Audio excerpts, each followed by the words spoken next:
Your Excellency, Minister Bruno Jean-Richard Etoile, Your Excellency, Dr. Omar Farouk, Secretary General of Apple, the Executive Secretary of ADA, all members of the diplomatic corps, and members of the industry, captains of the industry, it is indeed an honor. I promise Ministre Etoile that la prochaine fois que je suis au Congo, je vais faire un grand discours en français.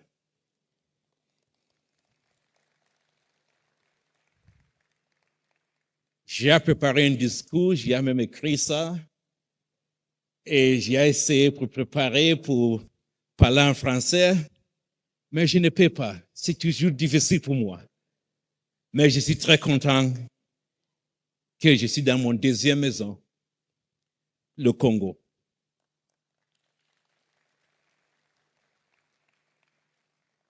Beaucoup de personnes disent que ce pays, c'est le Congo. Beaucoup de gens qui aiment ce pays disent c'est maison. Bienvenue aux maisons.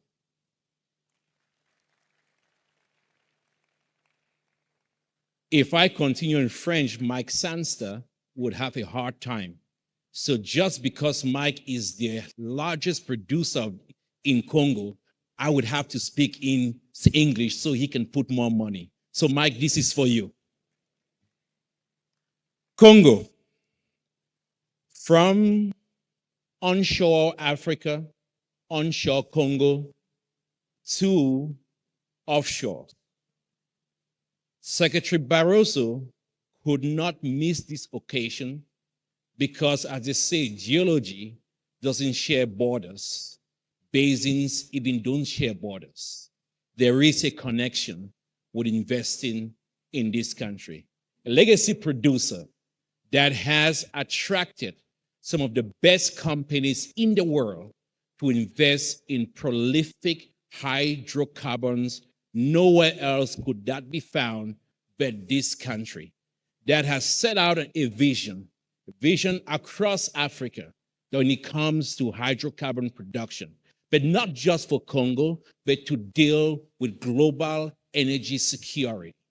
That is what Congo represents, the home of the African Petroleum Producers Organization. Whenever you have a discussion about African energy, African development, African oil and gas production, African energy security, be it with OPEC, no country in this continent has been that driver, consistent, permanent driver of production.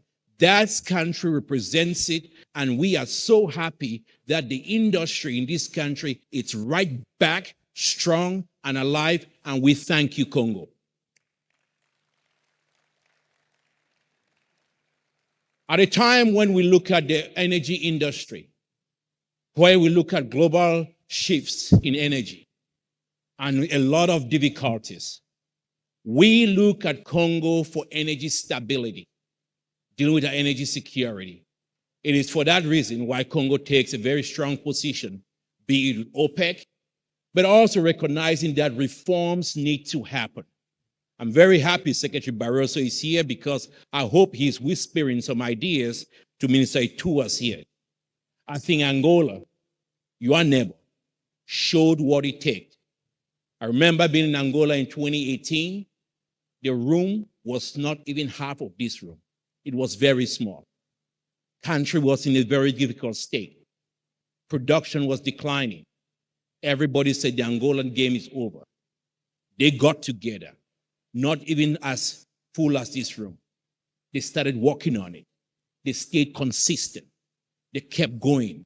Didn't matter the global shakes, didn't matter COVID, they kept focused on reforming, providing the incentives, providing tax cuts, encouraging industry, continue to drive that industry. Today, Angola is seeing some big investments coming into that country, even bigger than Nigeria, that is the largest producer in this continent. What does that mean?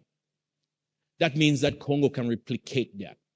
That means that with the right kind of regulatory reforms, like you've already started, with consistency, looking at improving our above ground rates, looking at improving our governance structures, boosting up private entrepreneurship, boosting up local companies, we can replicate that Angola miracle, and there's nothing that says Congo cannot do that and even more. So Secretary Barroso, you got some competition coming because Congo is going to meet that. And when Congo does well, when Angola does well, when Mozambique does well, God damn it, it means Africa is doing well. So we got to continue encouraging this country to keep going there.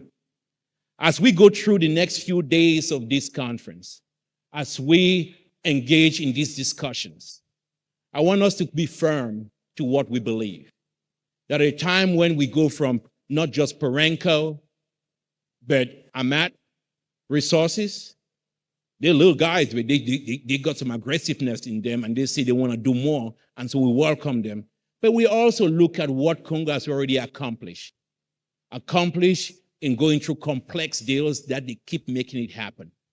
That's why you have Trident Energy, one of a legacy producer. They know how to get things done, and they continue to see how they can play in mergers and acquisition. And we got to give government so much credit for working on those deals, getting it completed on time, pushing it through the cliff. And we have Trident Energy as a new producer in this country that's going to do a lot. Put your hands together for Trident Energy.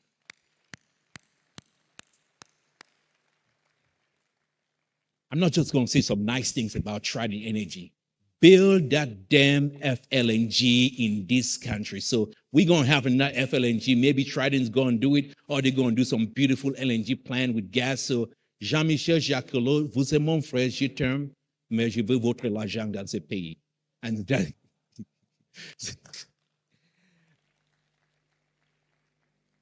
I believe don't cut my mic. I believe at a time when we are seeing global visions, shifts in how we go with energy.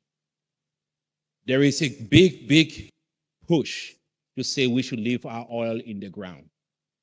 That Congo should not produce oil. You have a lot of wind, you have a lot of solar, and oil and gas should get in the backbone. And that we should not even call it oil anymore. We should start calling something different. We should transition. My friends, we need investment in oil, gas, renewables. But those ideas that leave your oil in the ground do not produce oil and gas. They were wrong yesterday. They are wrong today. They will be wrong tomorrow. I urge you, for the poor people in this country, for the young people that still need opportunity, for the women getting up every day without opportunities, including cooking, we owe them one thing, and one thing only.